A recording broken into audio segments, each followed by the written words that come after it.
Anna Muhammadan abduhu wa rasuluh.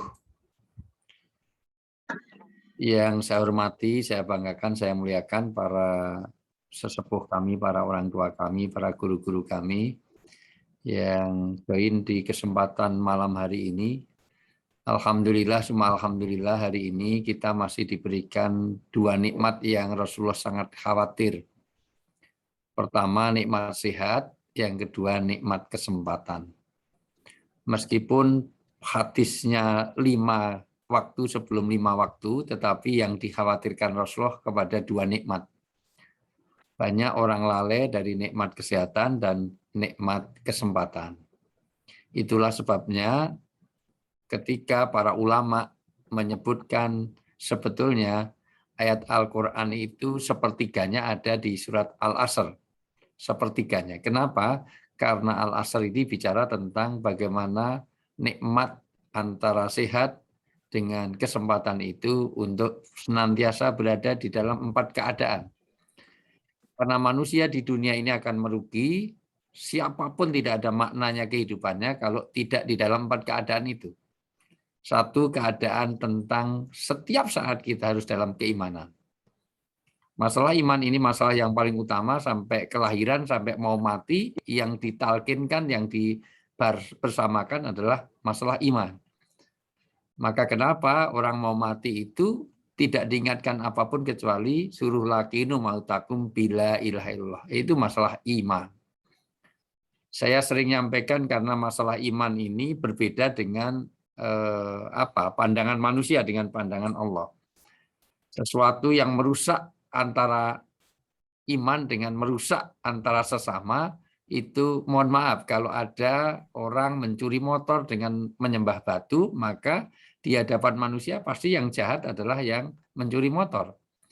Tapi bagi Allah yang kurang ajar luar biasa adalah orang yang menyembah batu.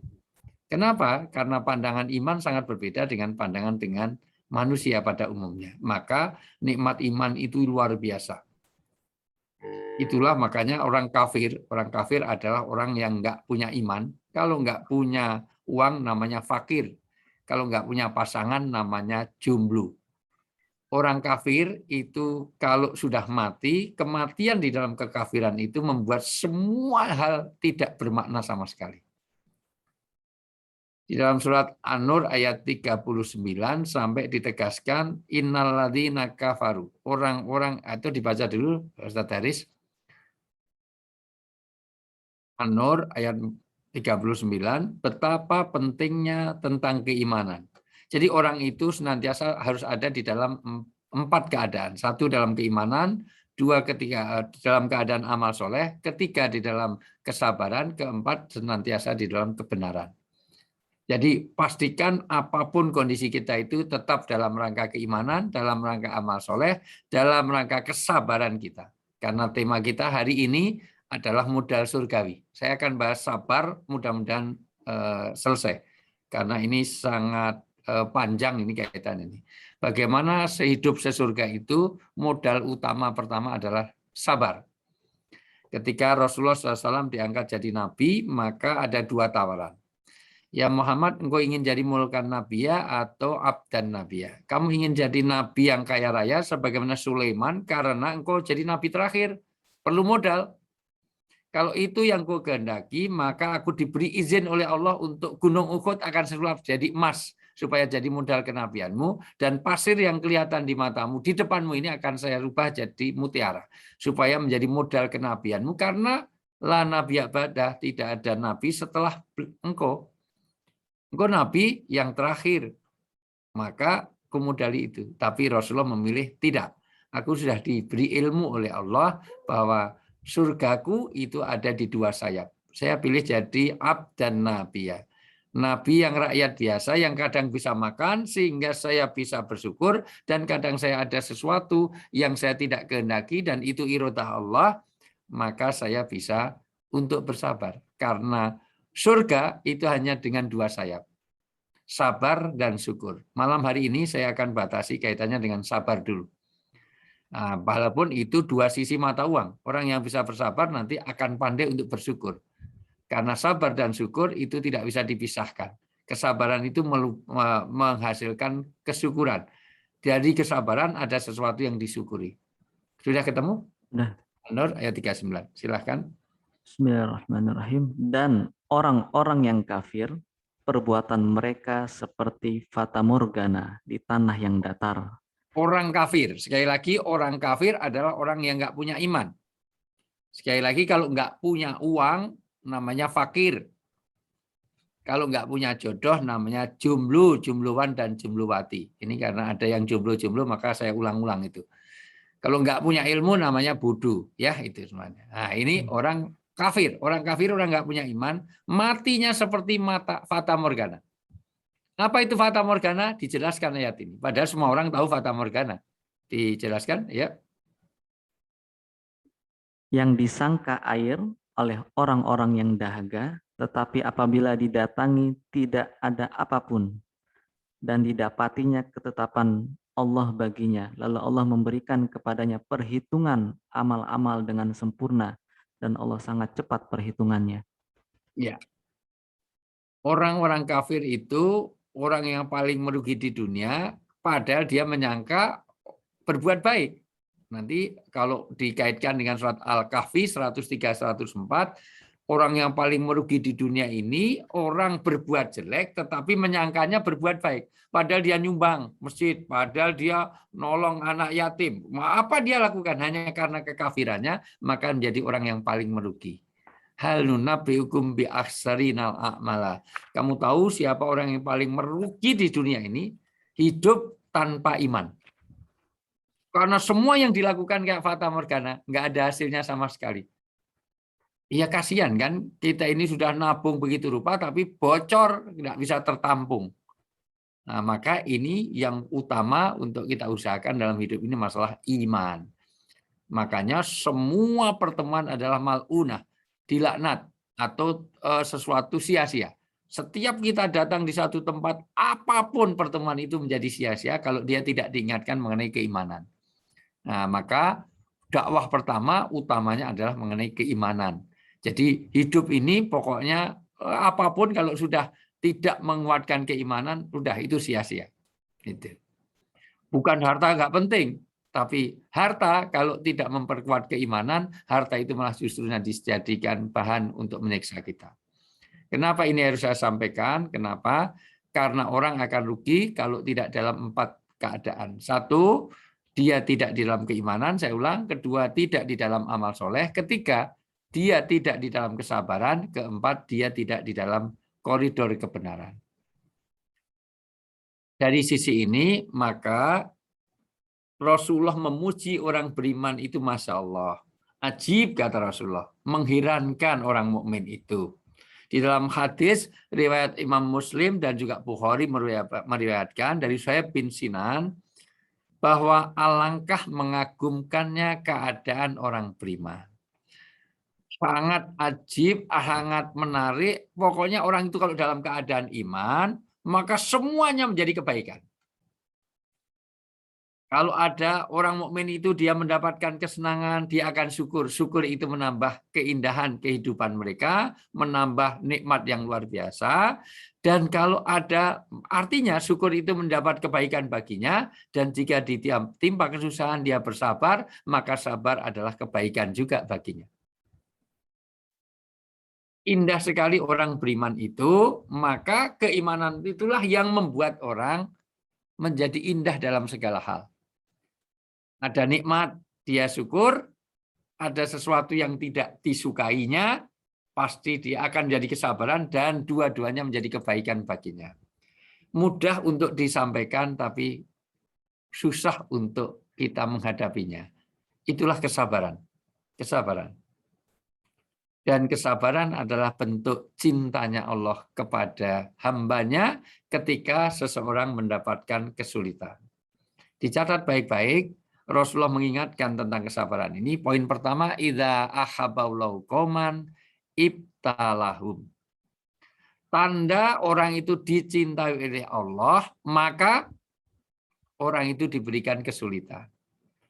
Dan hidup ini asasnya adalah kesulitan. Kenapa? Nanti akan kita uraikan banyak hal. Karena ada dosa-dosa yang tidak cukup hanya karena sholat, hanya karena istighfar, hanya karena umroh, hanya karena haji. Enggak. Ada dosa yang hilangnya itu dengan kesabaran. Ada dosa yang tidak bisa cukup dengan istighfar saja. Tetapi salah satunya adalah dengan kesabaran kita untuk senantiasa taat beragama. Kesabaran kita untuk menerima musibah. Kesabaran kita untuk melawan maksiat. Jadi ada dosa yang tidak cukup dengan istighfar. Memang harus dibersihkan dengan kesabaran.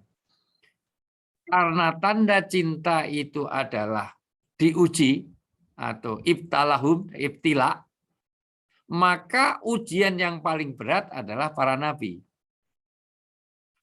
Asadunas, yaitu manusia yang paling berat, asadunas, manusia yang paling berat, balaun, yaitu cobaannya adalah al-anbiya. Pertama para nabi. Kemudian orang yang soleh, kemudian orang yang semisal dengan mereka, kemudian yang semisal dengan mereka. Maka tidak ada di antara kita yang hidup di akhir zaman ini yang mempunyai ujian seberat Rasulullah. Seberat para nabi, terutama nabi-nabi ulul azmi. Makanya surga paling tinggi ditempati oleh siapa? Oleh para nabi. Karena banyaknya ujian, banyaknya cobaan. Orang soleh yang semisal itu nanti, makanya kalau kita ada satu ujian, sikap batin kita pertama jangan mengeluh. Ibnul Qayyim al-Jauziyah mengatakan, untuk menguji keimanan kita, apakah ada di dalam hati kita masih ada keimanan atau tidak, ketika kita mensikapi sesuatu yang amlil insani matamanna. Dibaca surat An-Najm ayat 24. Amlil insani matamanna. Tidaklah harapan itu selalu sama dengan kenyataan. Pasti di dunia ini banyak harapan yang tidak sesuai dengan kenyataan. Harapannya apa, kenyataannya juga apa. Itu nanti ada beberapa, mudah-mudahan bisa selesai kita singkap hari ini.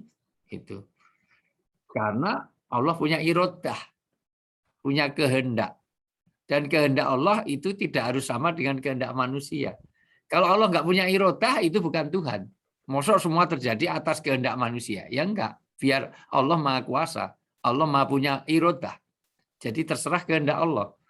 Makanya orang yang nggak mau nerima, kata Allah, jangan hidup di bumiku. Cari Tuhan lain, cari tempat lain yang bukan tempatku. Kamu harus mengikuti iradah itu. Ayo dibaca. Amlil insani matamanna. Surat An-Najm ayat 24. Atau apakah manusia akan mendapat segala yang dicita-citakannya? Ya. Atau apakah manusia akan mendapatkan semua yang diciptakan? Ustadz Haris, jawabannya gimana? Tidak Semua semua. cita-cita manusia Tidak, Ustaz. tercapai? Tidak, Ustaz. Ada 5 rahasia, kata Ibnul Qayyim al-Jauziyah, kenapa tidak harapan itu tidak sama dengan kenyataan. Pertama, karena ada irodahnya Allah.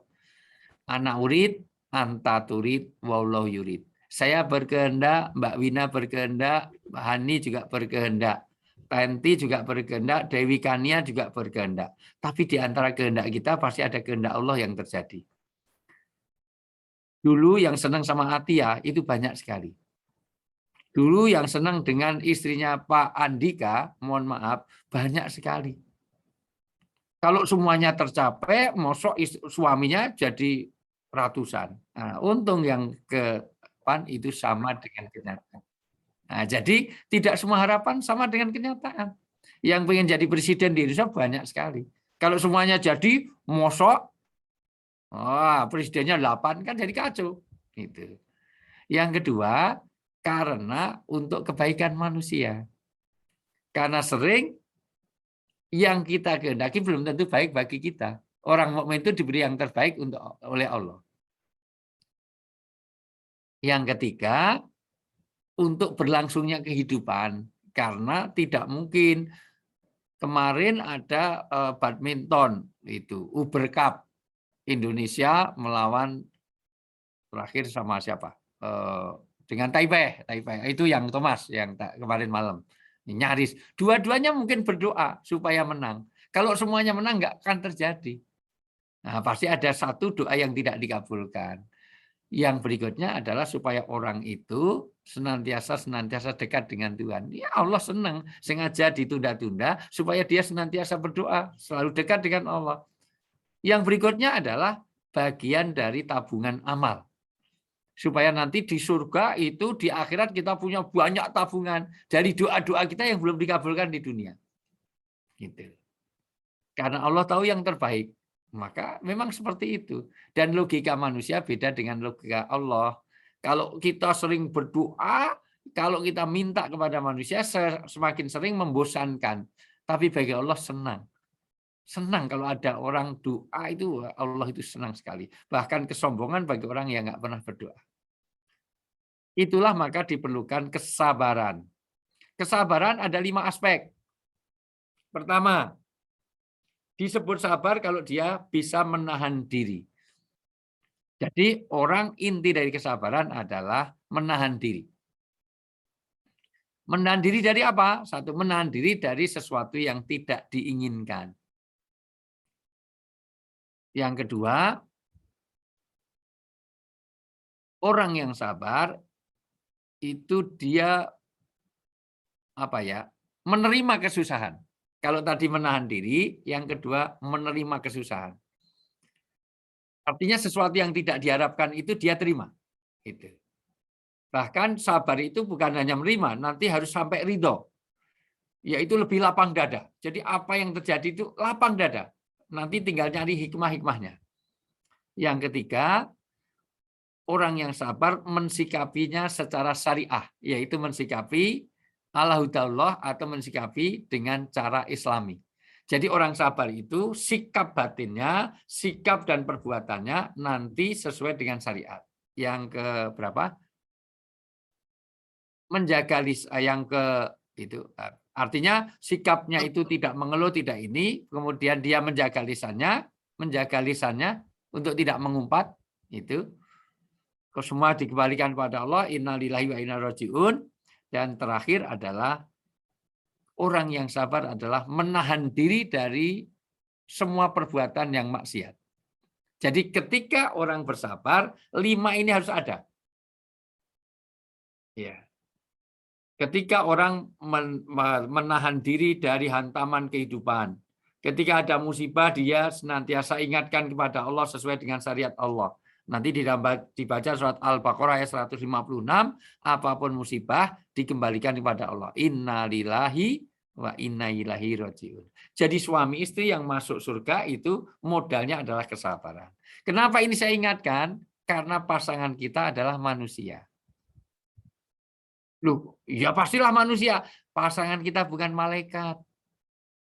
Pasti nanti harapan dengan kenyataan itu beda. Dulu sebelum nikah seperti apa, setelah nikah seperti apa. Dulu sebelum nikah istri kita seperti itu. Begitu jadi istrinya kok Masya Allah. Naudzubillah. Dulu masih Alhamdulillah loh. Awal-awal astagfirullah, lama-lama naudzubillah. Demikian juga pasangan kita pada suami kita. Suami yang dulu kita idolakan mungkin beda. Karena pasangan kita manusia. Jadi pernikahan tidak merubah manusia menjadi malaikat. Ini dicatat baik-baik. Karena modal utama orang nikah itu adalah kesadaran bahwa dia adalah manusia. Bahasanya huwa libasun tadi itu indah sekali. Allah mengisyaratkan pasangan sebagai libas. Libas itu pakaian.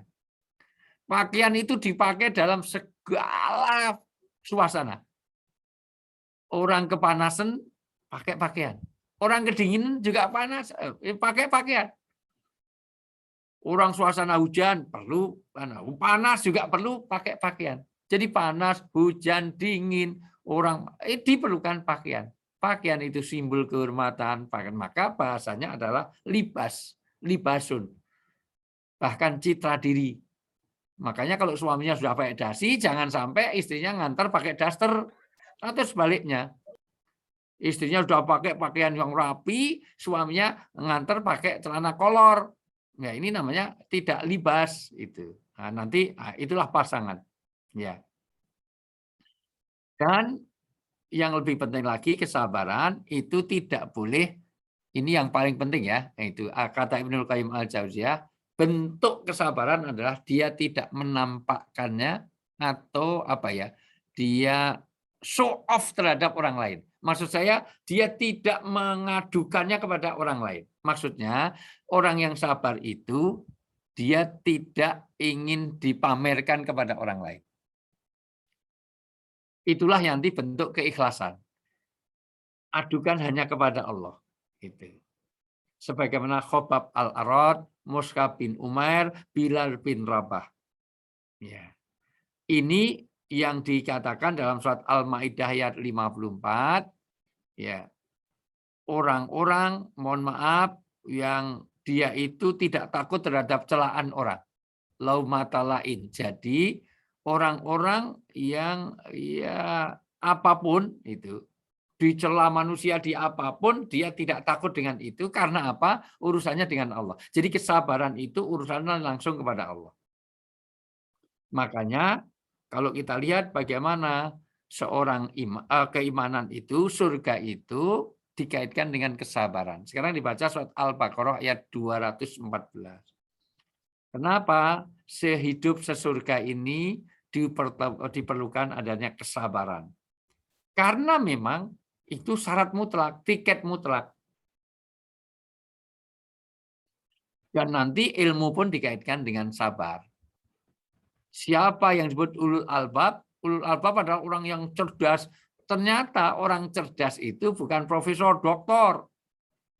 Bagi kita ya dokter Andika ini dokter Rahmi, dokter Retno, dokter ini luar biasa. Ini adalah orang-orang cerdas di hadapan manusia. Tapi kecerdasan adalah salah satu orang yang cerdas adalah dia punya kesabaran. Nanti, ayo dibaca. Ya. Surga disyaratkan Al-Baqarah ya. Al-Baqarah ayat 214. Ataukah kamu mengira bahwa kamu akan masuk surga, padahal belum datang kepadamu cobaan seperti yang dialami orang-orang terdahulu sebelum kamu. Mereka ditimpa kemelaratan, penderitaan, dan diguncang dengan berbagai cobaan, sehingga Rasul dan orang-orang yang beriman bersamanya berkata, kapankah datang pertolongan Allah? Ingatlah, sesungguhnya pertolongan Allah itu dekat. Ya. Dan salah satu cintanya Allah itu diwujudkan dengan pandemi ini. Pandemi ini semua mengalami semuanya serba unpredictable. Tidak ada yang bisa memprediksi. Semuanya mengalami uncertainty, ketidakpastian. Kapan ya ini akan berakhir? Dan itulah bagian jalan-jalan surgawi. Demikian juga dalam bersuami istri. Bersuami istri. Dulu saya ingin selipkan supaya tidak, karena kalau saya tetap dengan materi-materi, saya takutnya nanti terlalu serius langsung billahi taufik walhidayah ini. Mohon maaf, apalagi yang nggak ada on cam ini masalah. Dulu ada seorang suami istri yang sangat solihah. Satu ketika seorang sahabat, nanti saya susulkan hayatus sahabahnya, lewat sahabatnya. Satu ketika suaminya itu datang dalam kecapean minta diperahkan susu. Maka di tengah-tengah diperahkan susu itu, suami itu tertidur. Ini gimana sih minta diperahkan susu, dia duduk, tidak di tempat tidur, duduknya di kursi tetapi tertidur. Biasa kan suami sering gitu kan. Itu istrinya baru ngapa, suaminya udah billahi taufik walhidayah gitu semuanya. Nah, tiba-tiba ya sudah, ini diperahkan susu kok tertidur di situ. Dan suaminya sayang untuk membangunkan. Ini karena tidurnya itu lebih bermakna daripada sekedar minum susu. Maka ditungguin sampai terbangun. Sampai besok harinya jelang subuh baru bangun. Dan begitu bangun, susu itu ditungguin sampai nggak tidur, luar biasa. Jangan-jangan nanti terbangun sementara susu ini nggak siap. Disiapkan itu semuanya. Maka ternyuhlah suami itu. Luar biasa ini. Istri yang seperti ini Masya Allah. Kalau pesan saya Ustaz Haris, kalau punya istri seperti ini jangan pernah dikubur sebelum mati. Ya, gitu. Ya semuanya juga gitu. Ini luar biasa. Maka apa katanya? Engkau istri yang tiada duanya. Masya Allah, tidak salah aku memilih engkau. sebagai hadiahnya karena ketaatanmu luar biasa kepadaku, servisnya luar biasa seperti itu, maka apapun yang kau minta selama saya sanggup pasti akan saya penuhi.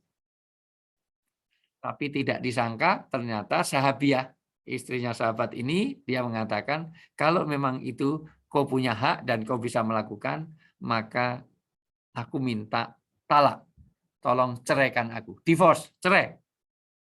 Naudzubillahi min dzalik, masya Allah, kalau wala quwata illa billah. Jangan itu dong, jangan itu. Loh, katanya semua permintaan bisa kok. Ya, akan saya penuhi, tapi apa alasanmu? Apa aku mengecewakanmu? Apa saya kurang gajinya? Sehingga kalau mau foto kan selalu begini ini.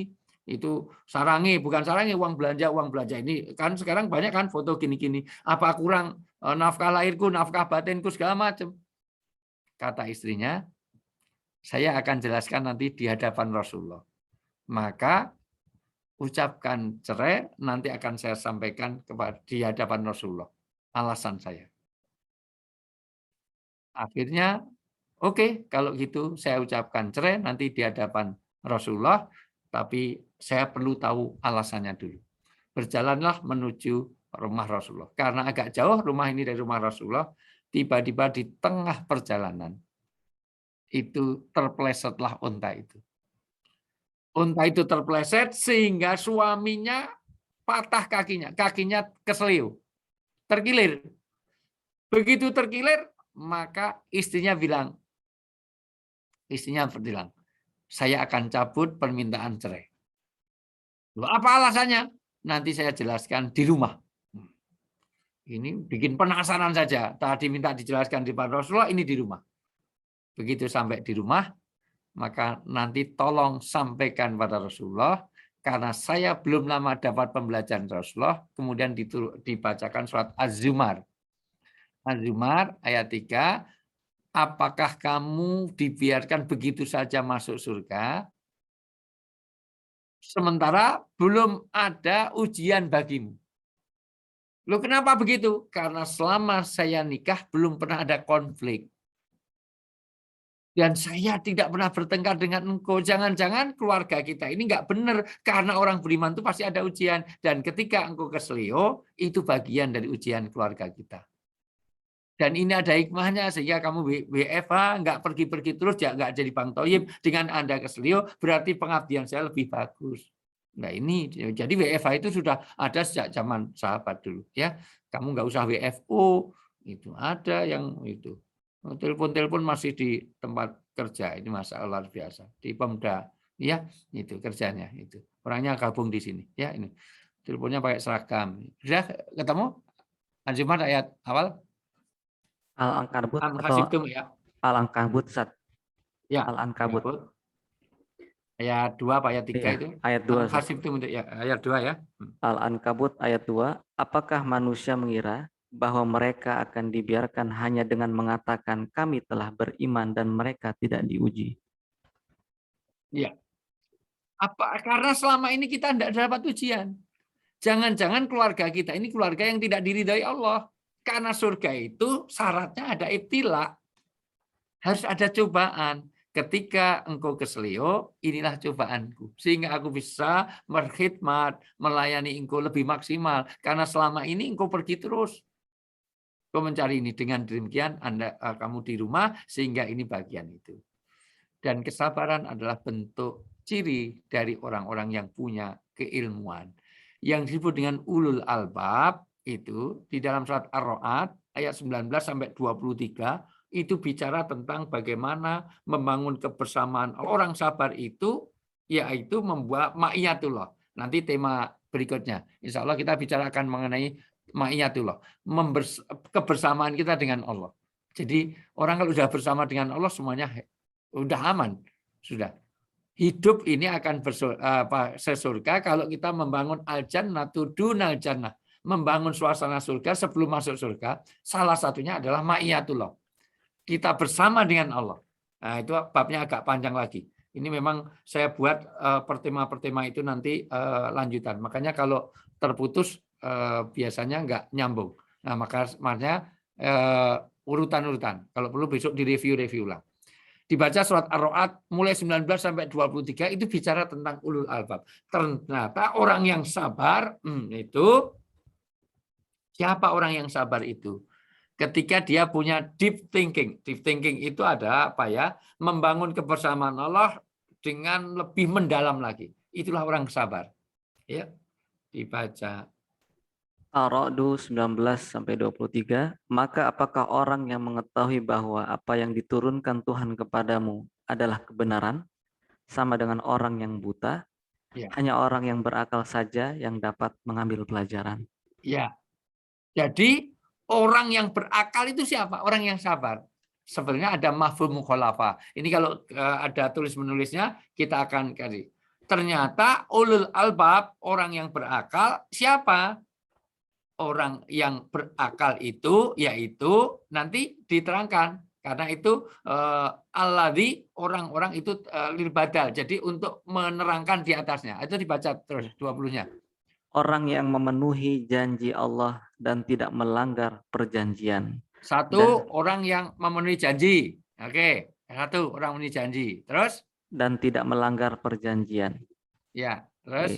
Dan orang-orang yang menghubungkan apa yang diperintahkan Allah agar dihubungkan, dan mereka takut kepada Tuhannya dan takut kepada hisab yang buruk.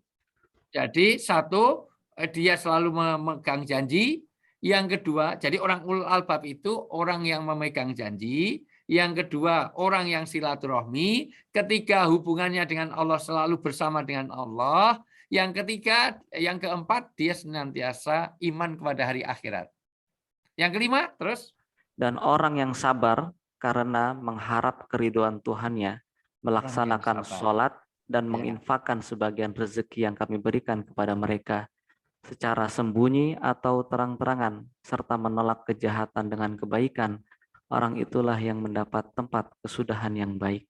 Nah, nanti prakteknya suruh sholat, suruh zakat, suruh berhubungan dengan baik. Tetapi 5 inilah yang disebut dengan orang pinter. Orang yang ulul albab, orang yang berpikir mendalam, deep thinking. Itu. Orang yang bisa mengambil pelajaran, itu disebut orang pinter, maka dia memenuhi janji, dia senantiasa bersilaturahmi, yang kedua dia senantiasa berhubungan dengan Allah, dan ada kesabaran. Ternyata sabar itu adalah bagian dari ciri orang yang berilmu. Maka mafhum mukhalafahnya orang yang tidak sabar itu orang bodoh. Hidup kok nggak sabar. Kenapa? Ya, karena hidup ini pasti ada musibah. Musibah dari kata asoba. Asoba itu bisa menimpa, bisa mengenai, bisa membinasakan. Pokoknya setiap kejadian yang tidak kita kehendaki itu disebut musibah. Memang beda kata dengan kecelakaan. Karena kalau ada orang mau pengajian tabrakan, itu tidak kecelakaan. Dia dapat musibah. Karena kecelakaan dari kata celaka. Orang yang datang ke pengajian itu tidak disebut celaka. Oke, supaya tidak melebar. Nah, musibah itu di dalam Al-Quran dimuat 6 kali saja. Jadi kata musibah itu dimuat di dalam Al-Quran 6 kali. Dan diklasifikasikan ulama menjadi 4. Pertama, musibah itu diterangkan dalam Al-Quran untuk bagaimana cara menghadapinya. Nah, cara menghadapi musibah. Ini kaitannya dengan kesabaran ya. Itu. Yang kedua, senantiasa ditunjukkan sumber dari musibah itu. Ya, seperti At-Taghabun ayat 11 banyak. Bahwa semua musibah itu sumbernya dari Allah. Supaya senantiasa digunakan dengan Allah. Dan itu nanti aku membentuk kesabaran. Karena kalau nyalahkan orang lain, nyalahkan sana, nyalahkan sini, apalagi nyalahkan dirinya sendiri, mohon maaf, itu nanti kalau dengan mencari kambing hitam, itu tidak tertimpa tidak akan membentuk sifat kesabaran. Yang ketiga, di dalam Al-Quran banyak dikemukakan Allah tentang alasan-alasan, reason, penyebab-penyebab adanya musibah, baik secara pribadi maupun kelompok. Karena nanti musibah itu ada sifatnya komunal. Yang sifatnya komunal itu ada 6 sebab. Itu dalam hadis. Kalau ada tidak keadilan, kalau ada amar ma'ruf tidak ditegakkan, kalau hukum Allah ditinggalkan, kalau ada perdagangan yang curang, kalau perzinaan yang merajalela, itu semuanya bagian dari ibtila tapi secara keseluruhan. Ketika orang itu hanya berzina sendirian, itu tidak menjadi. Tapi kalau berzina menjadi massal, malah di online kan, malah dipamerkan, nanti musibahnya satu kaum, bukan pribadi. Dan yang terakhir, senantiasa musibah dikaitkan dengan peringatan atau ingdar. Jadi ingdar kepada siapa? Orang yang melanggar. Makanya fungsi musibah itu adalah media untuk introspeksi terhadap kesalahan. Jadi setiap orang Islam yang kena musibah, dia harus mampu mengintrospeksi. Di samping nanti musibah itu ada 6 kalau Ibnu Qayyim al-Jauziyah itu kenapa ada musibah itu? Satu untuk introspeksi, yang kedua untuk menghadirkan rahmat Allah. Kapan lagi rahmat Allah akan turun? Rahmatnya apa? Mengampuni dosanya. Itu yang berikutnya.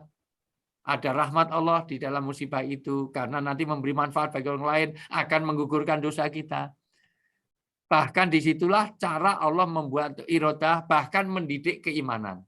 Itu menurut Ibnu Qayyim al-Jauziyah. Itu. Saya kasih summary-nya dulu ya. Itu nanti diperdetail. Secara umum musibah ada 3 kelompok. Kelompok pertama musibah sebagai balasan atau hukuman. Maka nanti musibah itu kalau Ibnu Qayyim membagi 2, satu hukuman hidup, kedua ujian hidup. Apa bedanya ujian hidup sama hukuman hidup? Gitu. Karena para nabi dulu ada hukuman hidup. Nabi Adam, Nabi Yunus itu ujiannya karena hukuman hidup. Dalam pengertian ada satu kesalahan. Tapi nabi yang lain ada yang ujian hidup. Nabi Ayub itu ujian hidup. Itu kalau berkaca dari itu. Musibah pertama adalah balasan atau hukuman kesalahan yang membuat orang itu harusnya tersadar. Sekarang dibaca surat Al-Qasas ayat 59. Al-Qasas ayat 59. Memang Dr. Andika, kalau kita tidak offline memang tidak nerangkanya tidak semudah. Kalau offline kan kita bikin flowchart-nya, kita ini agak mudah. Ya, ayat-ayatnya kita bahas detail. Ini kelemahannya kalau online. Kelemahan kedua tidak fokus. Ini karena beberapa di kamera dimatiin itu sambil makan kacang, sambil tiduran, sambil itu semuanya. Ini kan hanya 3 orang yang on cam, yang lain sudah billahi taufik wal hidayah. Al-Qasas 59 Ustaz ya. Ya. Dan saya Tuhan itu biasanya nunjuknya biar ganti-gantian Mbak ya, Tanti, silakan Ustaz. apa siapa, Mbak Teti, Mbak Tanti, Mbak Wina, Mbak Dewi. Entar saya aja Pak Ustaz. Ayo, Yuniarti. Al-Qasas yang 59. Ini salah satu karakter di mana musibah bermakna ujian hukuman. Ya, ya.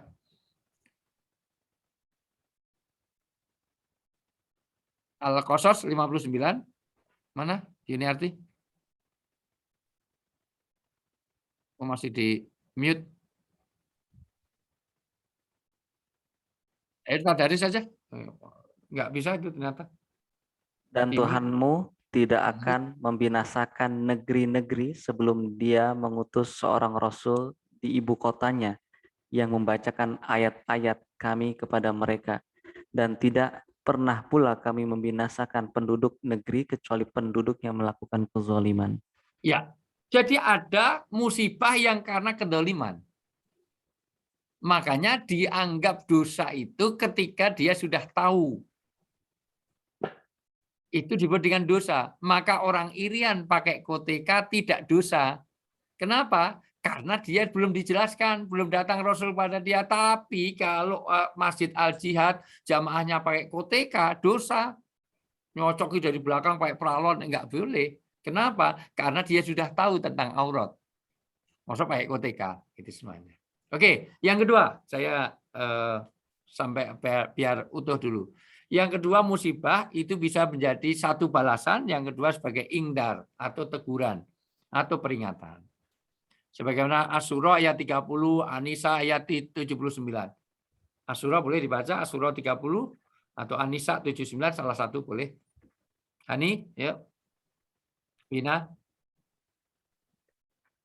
Atia, boleh. Suci, boleh. Atau siapa yang sudah ketemu?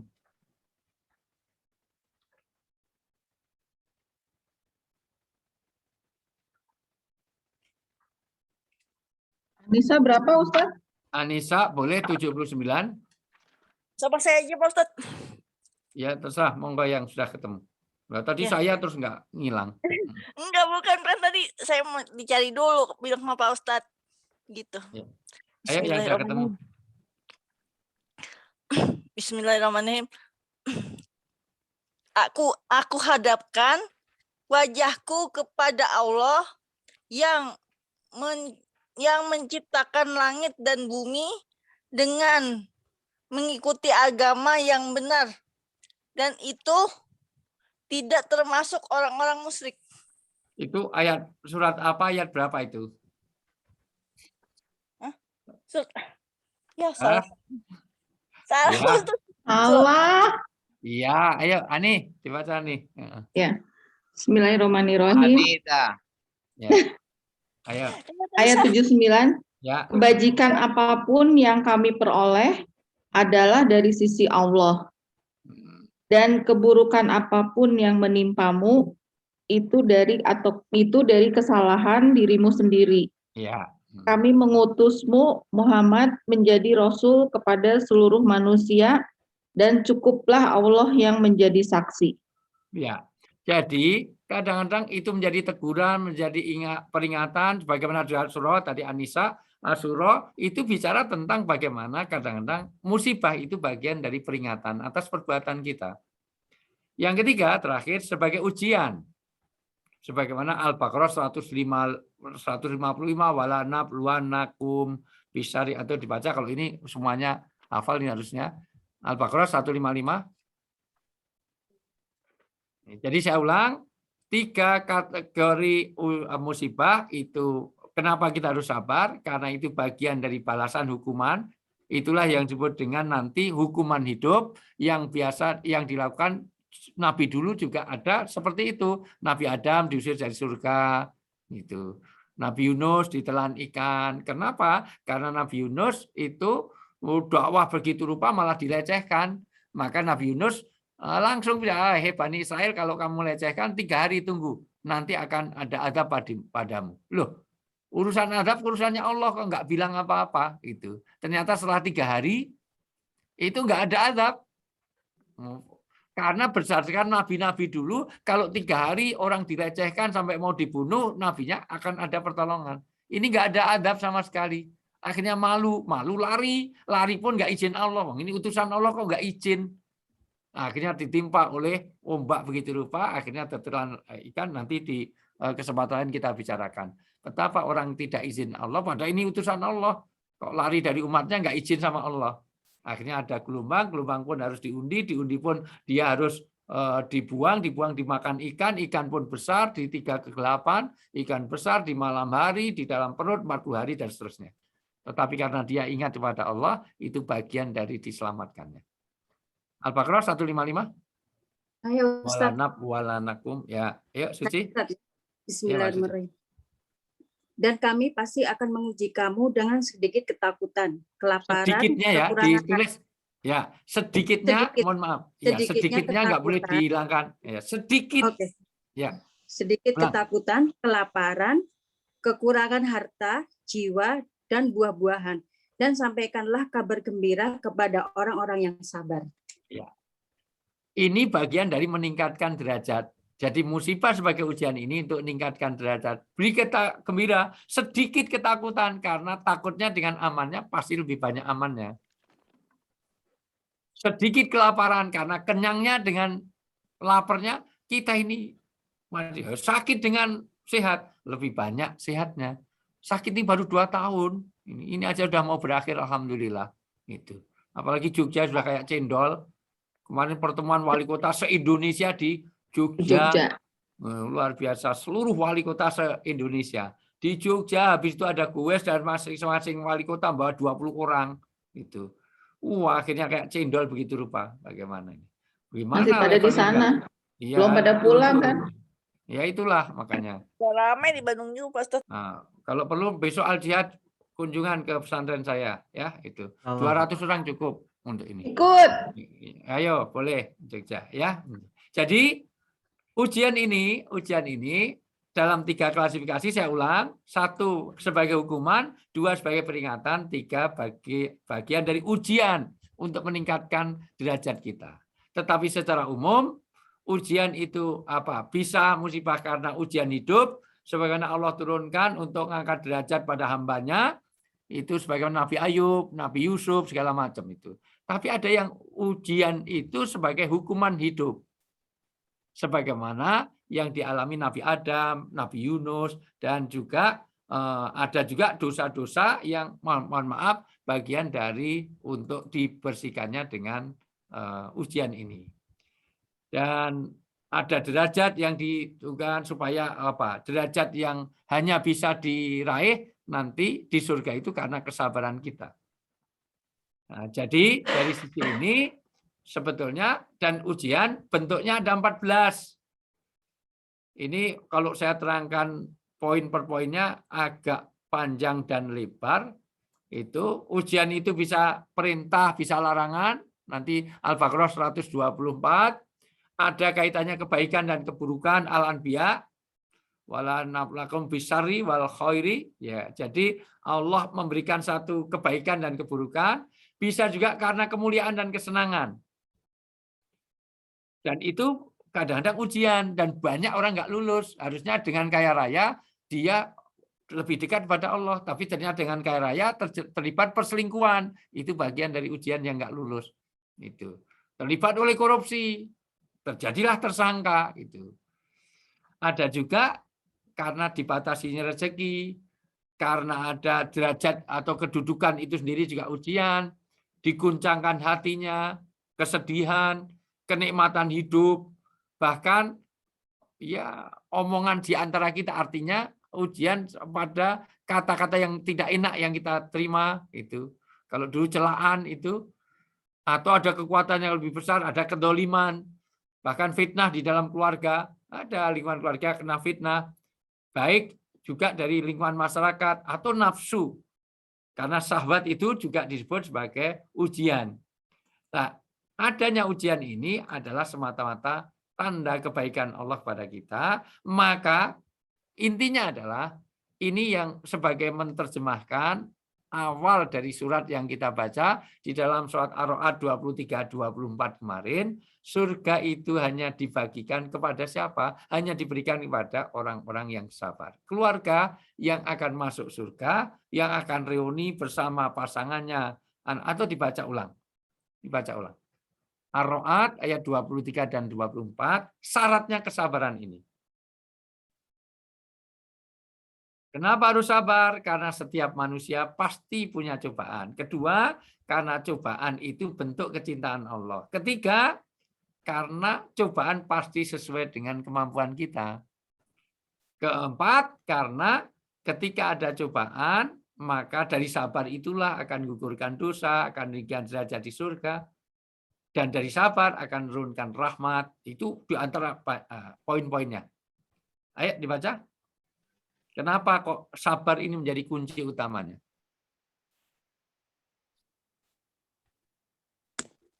Ar-Ra'd ayat berapa, Ustaz? 23 dan 24. Ini awal pembahasan kita sebetulnya. Ini hanya poin sabar saja yang saya ini. Ya. 23 dan 24. Bismillahirrahmanirrahim. Yaitu surga-surgaan mereka masuk ke dalamnya bersama dengan orang-orang yang soleh dari nenek moyangnya, pasangan-pasangannya, dan anak cucunya.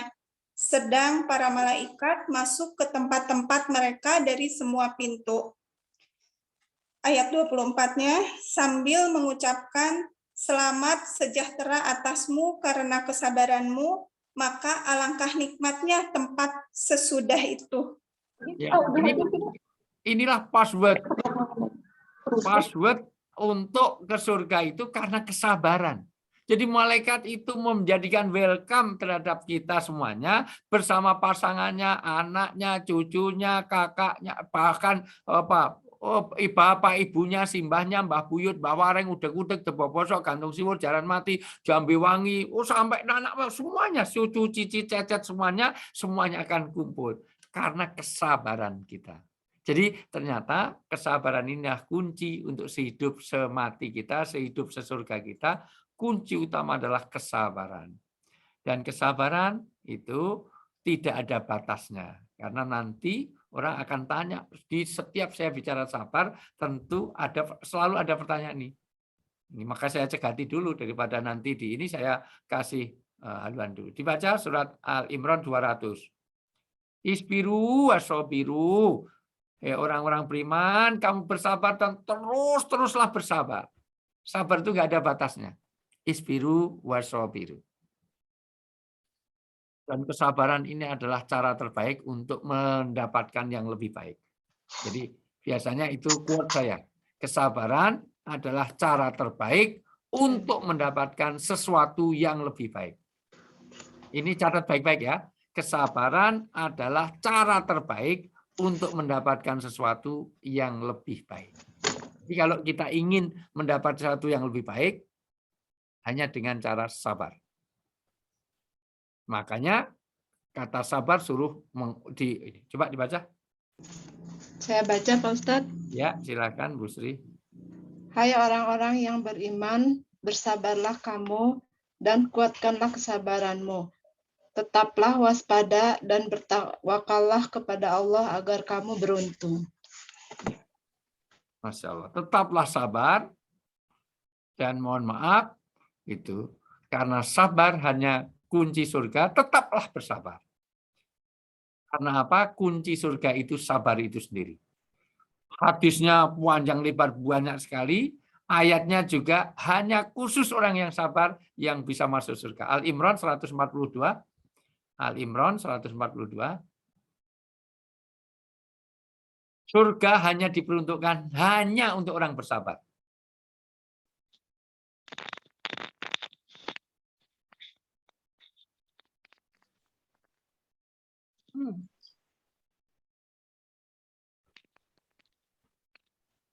Ya Ustadz. Ya, baca.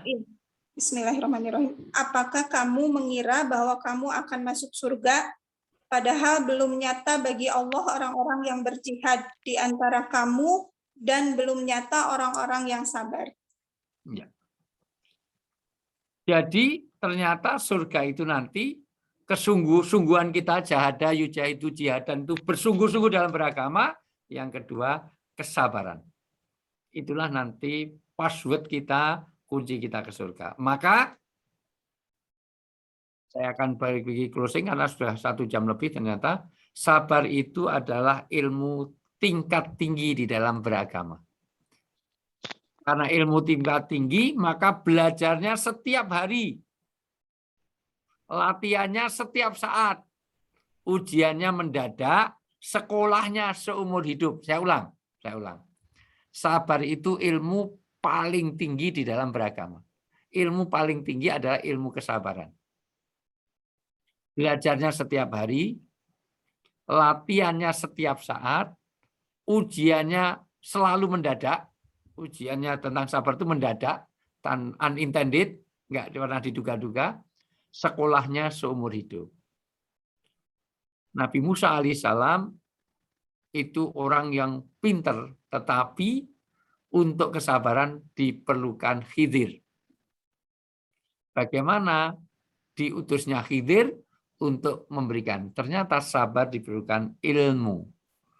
Dan nanti orang berakal, tadi sudah saya sampaikan, ulul albab itu siapa? Orang yang sabar.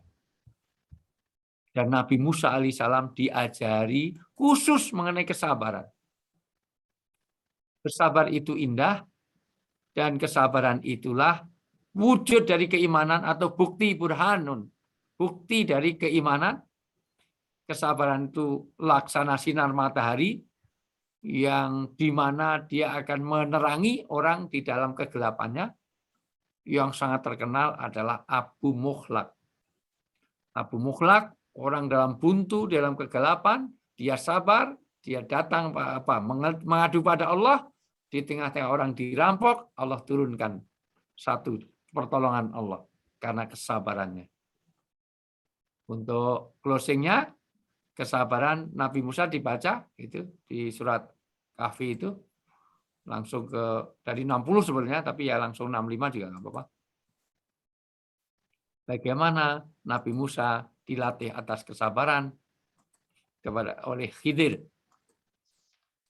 Ini panjang banget kalau kita bicara. 65 Ustaz ya? Ya, langsung 65 juga boleh, nggak apa-apa.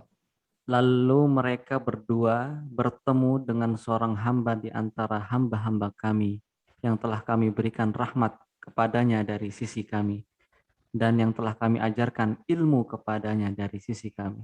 Jadi diberi orang yang diberi rahmat dan diberi ilmu. Ilmunya banyak. Ini dikatakan orang yang banyak ilmu. Khidir. Padahal Nabi Musa itu terkenal kepandaiannya. Kalau kehalusannya itu Harun. Lembut orangnya, ahli ibadah. Tapi kalau pikirannya Nabi Musa itu orang yang itu. Tapi untuk sabar masih diberi itu. Terus diteruskan bagaimana itu. Terus lanjut biar ada pemahaman kita. Ya. Musa berkata kepadanya, bolehkah aku mengikutimu agar engkau mengajarkan kepadaku ilmu yang benar yang telah diajarkan kepadamu untuk menjadi petunjuk? Ya, ilmu yang petunjuk itu ilmu tentang kesabaran. Terus? Dia menjawab, Khidir menjawab, sungguh engkau tidak akan sanggup sabar bersamaku.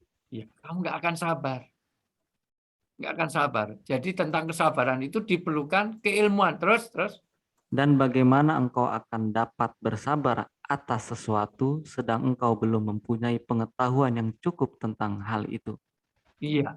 Nah, nanti ada sesuatu yang dari Allah yang kamu itu Masya Allah tidak cukup ilmumu. Diteruskan aja biar untuk walaupun keterangannya nanti detailnya lain kali Ustadz Haris yang akan jelaskan.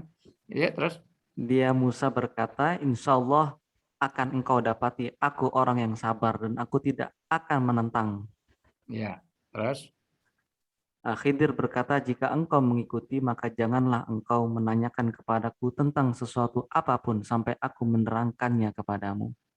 Maka berjalanlah keduanya Khidir dan Musa hingga ketika keduanya menaiki perahu lalu melubanginya. Ya. Dia Musa berkata, mengapa engkau Khidir melubangi perahu itu? Apakah untuk menenggelamkan penumpangnya? Sungguh engkau telah berbuat sesuatu kesalahan yang besar. Ya, itu suruh sabar. Latas ani, kalau kamu ikut data adbani, latas ani. Kalau kamu ikut aku, jangan banyak nanya. Pokoknya jangan menanya. Sabar. Tahu-tahu perahu dilubangi. Kamu itu kurang ajar, perahu kok dilubangi. Terus ketemu anak kecil dibunuh. Terus ada bangunan mau roboh ditegakkan, nggak dikasih upah. Gitu. Wah, saya tanya, benar kan? Sudah 3 kali, sudah kurang apa lagi? Sudah 3 kali kok. 3 kali kok sudah tanya terus sudah. Hadza firaq baini wa bainak. Ini sudah kita pisah. Kamu nggak akan sabar ternyata. Baru dijelaskan. Kenapa dilubangi? Karena kalau nggak dilubangi, ini untuk keselamatan dia. Sudah ditunggu perampok di tengah laut sana, ada perompak, ada bajak laut, di mana nanti akan ditenggelamkan, mati bersama dia. Maka saya lubangi nggak jadi melaut. Kenapa? Kok ini ada kecil kok malah dibunuh biar surga? Karena perintah Allah. Karena belum ada dosa itu. Kenapa? Karena ini nanti akan ada, mohon maaf, ada luar biasa akan jadi penjahat. Ini, ya itu perintah Allah. Jadi tidak bisa yang tahu gitu. Yang berikutnya menegakkan dinding yang mau roboh karena di bawahnya ada tinggalan untuk anak yatim. Kalau ini roboh nanti emas yang ada di bawah dinding itu, Masya Allah nanti akan jadi rebutan sehingga tidak sampai kepada ahli warisnya. By the way, inilah kesabaran. Saya rasa sudah 1 jam lebih pengantar saya. Saya tadinya pengen setengah jam aja kita ke dialog, tapi sudah 1 jam ya sudah. Saya kembalikan Ustadz Haris. Ustadz Haris itu timekeeper kok malah diem aja udah. Saya mah nggak lihat jam, tahu-tahu sudah 1 jam lebih. Ya. Ya, alhamdulillah. Itu, Ya. Alhamdulillah, puji syukur kepada Allah, pembahasan kita sangat mendalam bagaimana meraih atau menjadi pasangan sehidup sesurga buat kita semuanya yang sudah berkeluarga. Ini merupakan impian besar. Impian besar ini hanya bagi orang-orang yang beriman kepada Allah. Semoga kita beriman, digolongkan sebagai orang yang beriman. Amin. Dan dikumpulkan kelak di surga bersama pasangan kita dan anak-anak kita. Catatan dari Ustadz kita pada malam hari ini, kesabaran adalah cara terbaik untuk mendapatkan hal yang terbaik. Kemudian sabar itu adalah ilmu paling tinggi. Jadi kita bisa mempraktekannya setelah ini, setelah kajian online ini dalam kehidupan sehari-hari, belajarnya setiap hari, ujiannya selalu mendadak, dan sekolahnya adalah seumur hidup. Ini adalah tentang kesabaran. Jadi baliknya kembali lagi kepada diri kita, akhirnya bagaimana menjalani kehidupan sehidup sesurga. Ustadz, ini sudah ada pertanyaan yang masuk. Ya, Ustadz, saya dan suami sudah melakukan talak lebih dari 2 kali. Ya. Terus kemudian saya menggugat suami di pengadilan. Kemudian gugatan itu sudah disahkan pengadilan, kemudian suami meminta untuk rujuk kembali. Dan akhirnya suami membeli surat talaknya, yang harusnya surat talaknya itu 3 bulan, dibeli di pengadilannya. Akhirnya kami menikah kembali di pengadilan. Bagaimana itu, Ustadz? Apakah bagaimana hubungan pernikahan kami saat ini secara agama? Gitu. Pertama, kalau 2 kali itu masih talak raj'i, artinya itu belum talak 3, jadi masih bisa untuk kembali 2 kali, 3. Tetapi mohon maaf, kesalahannya adalah membeli talak tadi. Yang penting adalah antarodinnya. Jadi kalau memang Anda masih bersedia untuk menjadi istri, dan mohon maaf berjalannya, karena nanti ada 3 hal yang harus dicatat. Setiap kita menjalani satu pernikahan, itu harus 3 hal ini terlaksana. Khairul fitini wa ma'asi wa akibati amri. Harus baik untuk agama. Jadi ketika nikah itu berjalannya agama bagaimana? Kalau nikah lagi kok agama tidak terjamin, misalnya syariat tidak terjaga, segala macam tidak terjaga. Kedua, secara duniawi, ketika akibat yang muncul, secara agama oke, secara duniawi melimpah, tetapi mungkin akibatnya banyak bahaya, banyak segala macam, KDRT segala macam. Dipertimbangkan itu semuanya. Karena idealnya memang wihdatul ummah. Idealnya itu tidak cerai. Idealnya itu kalau bisa jangan ada perceraian. Ya makanya modalnya kesabaran tadi. Itu. Tapi kalau memang nggak sanggup, tidak berjalannya agama, boleh. Karena di zaman Nabi ada seorang sahabiah yang itu dijodohkan oleh orang tuanya. Ya dia dalam rangka taat kepada orang tua, oke saja. Apalagi yang dijodohkan itu dengan orang yang kaya raya. Tetapi setelah melihat wajahnya, tidak sanggup. Maka datanglah kepada Rasulullah. Ya Rasulullah, aku takut berbuat maksiat kepada suamiku. Memangnya kenapa? Bukannya suami orang kaya raya? Iya. Tapi tolong nanti, Rasulullah mungkin belum lihat wajahnya. Nanti ada rombongan, lihat orang yang lebih jelek. Adakah orang yang lebih jelek daripada suami saya? Gitu. Kalau ada orang yang lebih jelek dari suami saya, maka saya cabut, saya tidak akan ikut. Betul. Melihat itu orangnya itu wajahnya kayak kurma kering. Kurma biasa aja nggak bagus ya, kurma kering. Maka dipanggil. Fulan, itu sahabat Nabi, ceraikan istrimu. Nggak layak, itu tidak sekufu. Istrimu itu cantik, mulai bainol, semok, seksi, putih, mulus, wajahnya bening sekali. Dulu wah, bunga desa, sementara kamu bunga ya, apa ya? Bunga bangkai ya, ini bunga apa? Maka ceraikan saja. Boleh atas alasan ketidakharmonisan itu boleh saja alasan, atau alasan nafkah lahir atau yang lain. Tapi kalau ada istri yang minta cerai tanpa alasan, maka baunya surga saja dia tidak dapat. Apalagi alasannya tidak syar'i. alasannya itu berat badannya itu kurang 2 kilo, nggak bisa cuman seperti itu. Nah, harus dimaklumi, ya.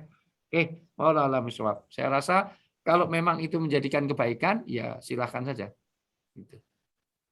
Ya.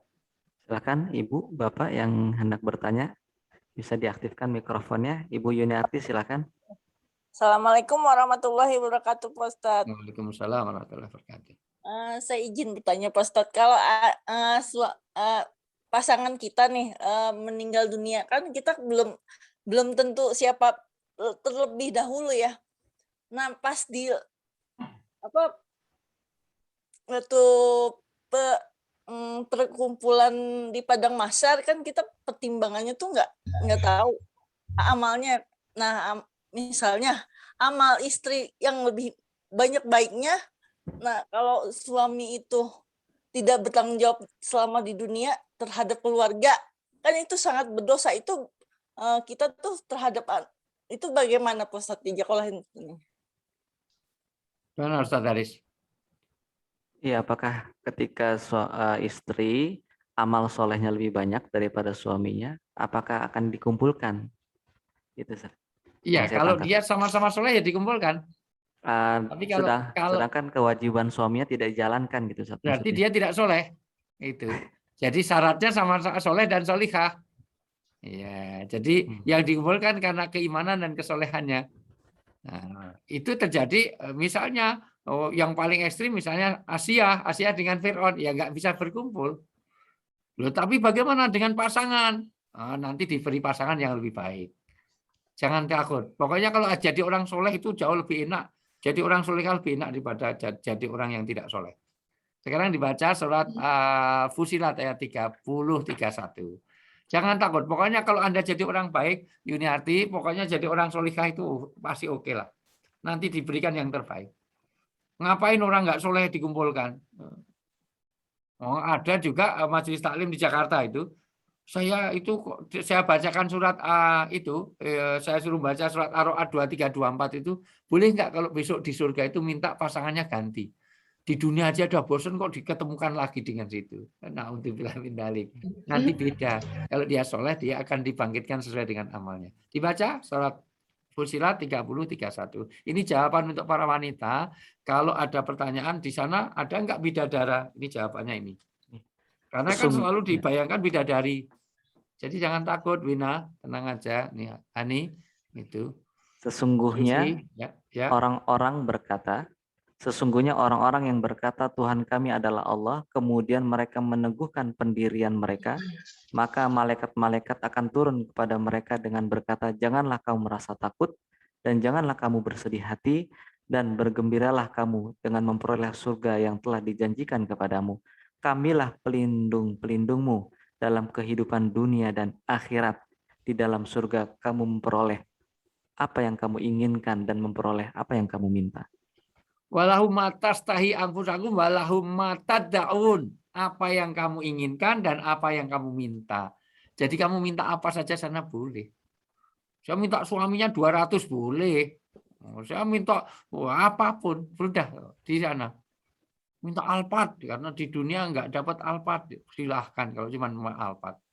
Ya walaupun Alphard tetap disyukuri. Ada lagunya Wina, syukuri Alphard yang ada, hidup adalah anugerah. Jadi walaupun cuma Alphard ya disyukuri. Artinya apapun yang kita minta, jangankan minta, baru pengen. Wah itu pasti enak sekali itu burung itu, wah digoreng enak sekali. Baru ngomong gitu aja langsung apa yang tersedia. Itu kalau nafsu ya. Pokoknya apa yang kita minta, apa yang kita inginkan, situ terjadi. Kenapa kok tidak digambarkan bidadara? Sebab kalau digambarkan bidadara malah ibu-ibu jijik. Wah di surga dapat bidadara yang besar, gede, wah kuat 5 ronde malah jijik. Tapi kalau bidadari agak detil. Di sana ada bidadari yang cantik mulai luar biasa. Begitu kurang lebihnya. Ya. Silakan, ini ada 3 pertanyaan terakhir Ustaz. Ya, silakan. Yang pertama dari Ibu Tenti, silakan Ibu langsung diaktifkan mikrofonnya. Ya, terima kasih Ustaz Haris. Assalamualaikum warahmatullahi wabarakatuh Pak Ustaz. Waalaikumsalam warahmatullahi wabarakatuh. Yang pertama mengenai minyak wangi untuk jenazah. Ya. Ada sebagian mengatakan bahwa minyak wangi yang memakai alkohol itu tidak boleh. Tapi sebagian mengatakan bahwa boleh, karena zaman dahulu begitu peraturan mengenai Homer itu keluar, larangan mengenai Homer itu keluar, sahabat atau orang-orang memecahkan kendi-kendi mereka sehingga Homernya mengenai pakaian mereka. Jadi pertanyaannya, boleh pakai minyak wangi asal tidak diminum, Pak Ustadz, yang mengandung alkohol. Jadi untuk jenazah itu hukumnya apa?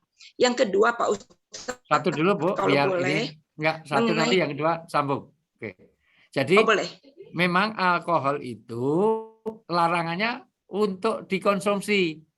Jadi kalau jual beli alkohol untuk hand sanitizer, alkohol untuk kedokteran Pak Andika itu, jadi kalau minyak mau wangi untuk jenazah boleh, Pak Ustadz? boleh, nggak apa-apa. Untuk injeksi apalagi yang memang diperlukan banyak alkohol ya nggak apa-apa, karena mungkin ada penyakit, ada apa, alkohol malah diharuskan supaya tidak menyebar itu semuanya.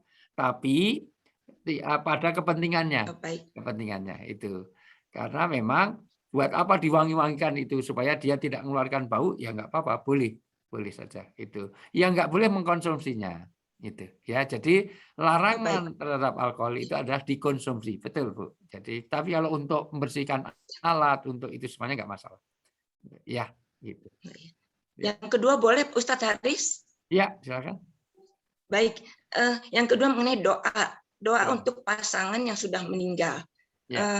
Kalau doa untuk pasangan itu mungkin suami atau istri, mungkin nggak ada khusus, yang ada untuk orang tua.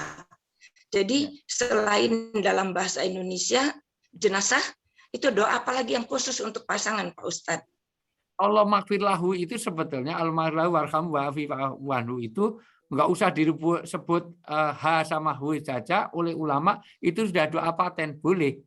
Jadi hu itu masuk kepada mayit. Jadi mohon maaf, domir itu kata gantinya, hu itu kepada mayit, kepada jenazah. Sebetulnya tidak sudah diganti domirnya, Allah maghfirlah, nggak apa-apa Bu. Jadi tetap itu sudah mencakup, itu mencakup. Jadi boleh saja. Maksudnya gimana Pak Ustadz? Jadi apakah doa seperti untuk muslimin, muslimat, mukminin, mukminat, begitu Pak Ustadz? Iya, itu sudah termasuk di dalamnya. Iya.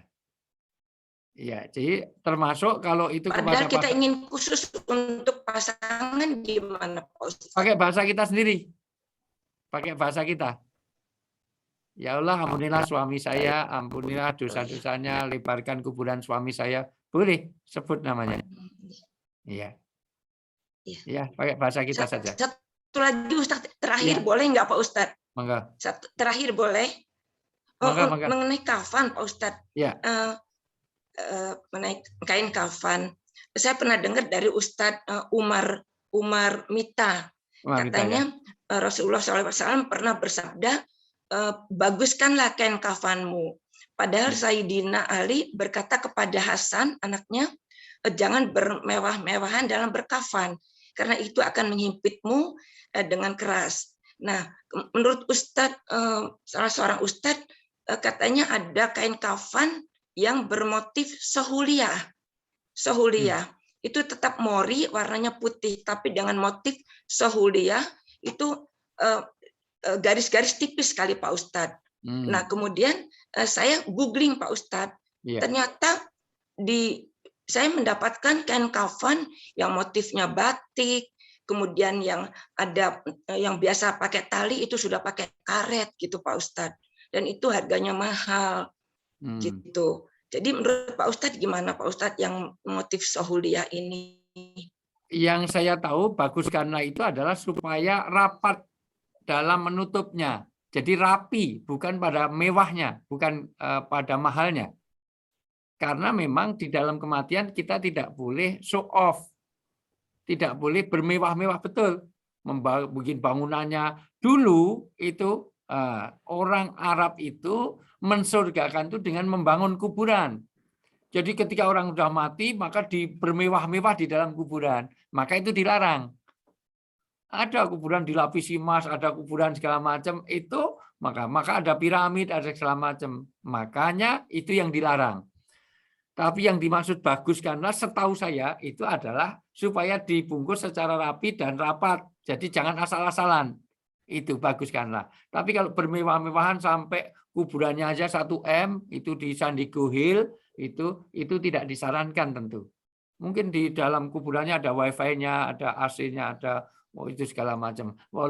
Tapi ternyata yang dimaksud yang jelas adalah memang tidak boleh sampai bangun di kuburan, sampai bermewah di kuburan, memang nggak boleh. Itu hadisnya Sahih Bukhari itu. Nah, yang kaitannya dengan, saya nggak tahu kalau yang kain soliah itu saya juga belum dapat keterangan itu. Tapi memang tidak boleh sampai, karena apa? Mensurgakannya orang meninggal itu bukan dengan sesuatu yang di dunia ini kayak hartamu akan berpisah, yang semua orang mati itu 3 orang mengikuti, 2 orang akan pisah, yang akan bersama dengan amal. Sebagaimana orang sudah mau mati, itu orang mau tenggelam, dikasih emas 5 kilo, nggak ada artinya, mending ban bekas. Orang mau tenggelam ini emas 5 kilo, nggak ada gunanya, kasih aja ban bekas. Orang kalau sudah mati, yang penting adalah doa dan amal. Amal-amal baiknya dan doa-doa kita. Jauh lebih penting pada doa-doanya itu, bukan pada mori yang bagus, yang itu. Saya pikir itu bisa dipadukan dari apa? Kalau benar saya belum pernah membaca yang kata-kata Ali ini. Kalau dari Rasulullah, bagus karena dalam kafarmu itu maksudnya adalah supaya properly kita bangun. Jadi jangan asal itu ya, ini penghormatan, itu penghormatan. Karena dalam Islam itu sampai tidak boleh 1 lapis untuk laki, untuk perempuan itu, supaya diperbagusi itu. Kecuali kalau nanti matinya fisabilillah dalam perang, umroh, haji, ya pakai kafannya itu. Kain apa ya, kain ikhramnya. Gitu. Kasih Pak Ustadz. Ya, sama-sama Bu. Ya. Masih ada 2 lagi, Ustadz. Ini dari Sri Melani. Silahkan Ibu Sri. Ibu Sri, silahkan diaktifkan mikrofonnya, langsung bertanya kepada Ustadz Wijayanto. Ya Bu Sri, ini Lungora Bali-Bali ini. Ada lagunya Ustadz Haris, Ndang Balio Sri, itu lagu Jawa tapi. Ya, Bu Sri. Atau saya bacakan saat ini, izin bertanya. Yang satunya lagi dulu. Oh ya, Ibu Pipih Muhaipilah, silakan. Bu Pipih. Silakan Ibu Pipih. Bu Pipihnya UC ini. Assalamualaikum Pak Ustadz. Waalaikumsalam, Mbak Pipih. Ya. Izin bertanya, bagaimana tips untuk membangun keluarga harmonis menurut Islam, Pak Ustadz? Assalamualaikum. Waalaikumsalam. Di seri pertama kita sudah bicara tentang keharmonisan dari kata zaujun. Kata zaujun itu berarti pasangan. Orang nikah itu diikatnya bukan dengan angkah tukar saja, tapi angkah tukar wa zawastuka. Aku nikahkan dan aku pasangkan. Namanya pasangan itu saling melengkapi. Namanya pasangan saling memberi arti. Kemarin saya contohkan kayak sepatu. Sepatu itu kalau satu rusak tidak mungkin dipakai hanya satu. Rusak, satu setia menunggui. Sepatu tidak pernah bergandengan tetapi tidak saling meninggal, artinya dia saling melengkapi. Dan itulah pasangan yang harmonis. Nah, nanti amalan kebersamaan dari makan bareng, tidur bareng, pergi bareng. Kemarin kalau nggak salah satunya adalah setiap orang harus punya 5 waktu. 1 me time, waktu dengan Tuhannya. 2 couple time, waktu bersama pasangannya. 3 family time, waktu bersama keluarganya. 4 harus ada social time atau public time, waktu untuk memberi manfaat orang lain. Yang terakhir harus ada study time, tafaqquhu fiddin. Di seri-seri pertama kayaknya saya sudah bicara tentang bagaimana keharmonisan itu di awal-awal. Nanti kalau ada YouTube-nya nggak sih Ustaz Haris? Ada Ustaz, Masjid Berbagi Berkah YouTube-nya. Ya itu di sana, karena kayaknya sudah pernah saya sampaikan beberapa itu. Sudah belum sih? Sudah Ustaz. Sudah ya. Sudah. Pertemuan bulan kemarin. Ustaz. Nanti dibaca surat An-Nisa ayat 19. Itu bagaimana keharmonisan rumah tangga Mbak Bibi. Ya. Wallahu a'lam bishawab. Sudah cukup ya? Alhamdulillah cukup Jam Ustaz. 9. Insya Allah nanti bulan depan kita akan bicara lagi ya bagaimana membersamakan keluarga kita dengan Allah, ma'iyatullah. Jadi kita harus bersama dengan Allah terus supaya bersama di dunia, bersama di akhirat. Ma'iyah di situ ada ma'iyah khos, ada yang am. Ya semua orang manusia bersama dengan Tuhan, tapi kebersamaannya beda. Kebersamaan yang bersama Allah itu beda dengan ada ar-Rahmannya, ada ar-Rahim. Saya dengan Hani itu cinta, saya dengan Wina cinta, saya dengan Yuniartis cinta, saya dengan Atia cinta karena dia cantik, saya dengan Susi Fadilah saya cinta. Tapi cinta saya berbeda dengan istri saya. Kalau Hani itu sakit, saya nyumbang paling 100.000, paling maksimal 1 juta. Tapi kalau istri saya yang sakit, 100 juta pun saya bayar. Tapi kalau Wina enggak sampai 100 juta saya akan nyumbang. Kenapa? Karena kedekatannya berbeda. Nah, nanti cari kedekatan dengan Allah yang ma'iyatul khos. Keluarga yang selalu dekat bersama dengan Allah. Nah, itu memang strategi marketing saya, Ustaz Haris, biar nanti berkelanjutan terus, biar nggak ada habisnya. Ya. Baik, kurang lebih mohon maaf. Assalamualaikum warahmatullahi wabarakatuh. Waalaikumsalam. Kata jejak Allah yang Ustaz. Iya, kita doa dulu, Ustaz. Bagaimana, Ustaz? Silakan. Ya. Ustaz Haris biasanya yang doa. Kita ikut doa ya. Mari Bapak Ibu kita beristighfar bareng kepada Allah. Kita akui masih banyak kewajiban-kewajiban kita kepada Allah yang masih belum kita sempurnakan. Kita niat juga pada malam hari ini untuk mengawali hidup kita agar lebih baik lagi. Kita bertobat kepada Allah atas segala khilaf dan salah kita sebagai suami, sebagai pasangan, sebagai anak. Masih banyak kewajiban-kewajiban kita yang masih belum kita sempurnakan. Astaghfirullahalazim. Astaghfirullahalazim. Astaghfirullahalazim. Allahumma salli wa sallim amin ya Allah ya rabbal alamin. Alhamdulillahi rabbil alamin. حمدا يوافي نعمه ويكافئ مزيده يا ربنا لك الحمد كما ينبغي لجلال وجهك الكريم وعظيم سلطانك اللهم صل على سيدنا محمد وآله وسلم واعطنا الخير وادفع عنا الشر ونجنا واشفنا يا الله يا رب العالمين ربنا ما خلقت هذا باطلا سبحانك فقنا عذاب النار ربنا ظلمنا أنفسنا وإن لم تغفر لنا وترحمنا لنكونن من الخاسرين اللهم إنك عفو كريم تحب العفو فاعف عنا يا كريم اللهم إنا نسألك العفو والعافية في الدين والدنيا والآخرة اللهم يا مقلب القلوب والأبصار ثبت قلوبنا على دينك وطاعتك يا الله اللهم ارزقنا حبك الخالص لوجهك الكريم بلا شوب يشوبه اللهم ارزقنا قربا يمحق ما بيننا من البين حتى تقع العين على العين Ya Allah yang menyaksikan kami di malam hari ini ya Allah, jika ada di antara kami yang sedang sakit, keluarga kami yang sedang sakit, anak kami yang sedang sakit, orang tua kami yang sedang sakit, cucu kami yang sedang sakit, ya Allah, angkat penyakitnya dengan keberkahan majelis ilmu dan majelis zikir ini pada malam hari ini ya Allah. Angkat penyakitnya, jadikan penyakitnya punggur bagi dosa-dosanya ya Allah. Untuk kedua orang tua kami ya Allah yang telah Engkau panggil ya Allah, terima iman Islamnya, jadikan kuburnya taman dari taman surgamu ya Allah. Untuk pasangan kami ya Allah, tempatkan ya Allah. Untuk pasangan kami yang telah Engkau panggil ya Allah, tempatkan di sisimu ya Allah, di sisimu yang mulia ya Allah. Terima iman Islamnya ya Allah.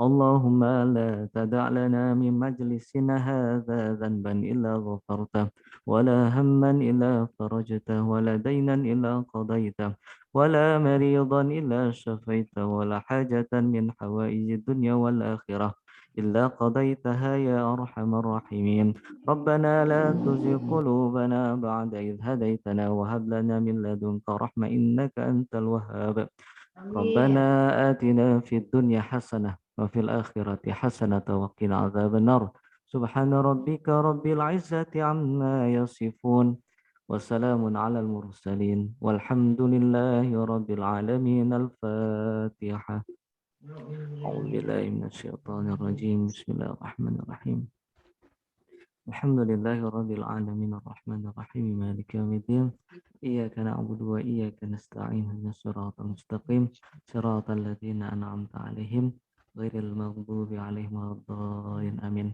Kami ucapkan beribu-ribu terima kasih kepada guru kita Ustadz Wijayanto yang telah menyampaikan ilmu yang sangat luas dan mendalam sekali, khususnya mengenai tema kita pada malam hari ini, yaitu bagaimana membangun kehidupan keluarga kita sampai ke surga. Kami ucapkan jazakumullahu khairan kasiran kepada Ustadz Wijayanto dan bagi Bapak, Ibu, orang-orang yang baik yang telah mendukung program ini, program Cinta Ilmu. Sebelum kita tutup, mari kita mengambil foto untuk mengabadikannya, mendokumentasikannya. 1, 2, untuk halaman pertama. Silahkan bagi Bapak Ibu diaktifkan. Yang kameranya masih di off kan, dihidupin, ada Bu Ina, ada Mbak Rita. Iya Ustaz Dewi, Masya Allah, jazakallah khair. Ina sehat ya? Lalu ini banyak jamaah saya dari Khalifah ini, Ustaz Haris. Iya, iya Ustaz. Teman-temannya Pak Andika banyak nih. Kita ambil foto ya, 1 untuk halaman pertama dulu, 1, 2, 3. Lanjut Kayak halaman. sarangnya enggak? Sarangnya enggak? Sarangnya. Ya, cuan. 1, 2, 3. Alhamdulillah, halaman kedua. Bismillah. 1, 2, 3. Lanjut ke halaman 3. 1, 2, 3. Lanjut ke halaman keempat. 1, 2, 3. Alhamdulillah. Mari kita tutup program kita pada malam hari ini dengan mengucapkan hamdalah, istighfar, dan doa kafaratul majlis. Walhamdulillahirabbil alamin. Astaghfirullahalazim. Subhanakallahumma wa bihamdika asyhadu an la ilaha illa anta astaghfiruka wa atubu ilaik. Mbak Wina, terima kasih batagornya sudah tak makan tadi sore. Assalamualaikum warahmatullahi wabarakatuh. Ditunggu yang lain, Ani, batagor Riri atau Terima kasih Pak Ustaz Khair, Masya Allah, sehat ya Ustaz. Sehat selalu semuanya, Mbak Ina juga semuanya. Amin, amin. Terima kasih Pak Ustadz, terima kasih semuanya. Sama Ibu. Assalamualaikum Ustaz. Waalaikumsalam warahmatullahi wabarakatuh. Terima kasih Pak Ustadz. Assalamualaikum. Waalaikumsalam Ibu. Sama-sama Bapak. Ya Ustadz, izin live. Ya, Assalamualaikum silakan. warahmatullahi wabarakatuh. Waalaikumsalam.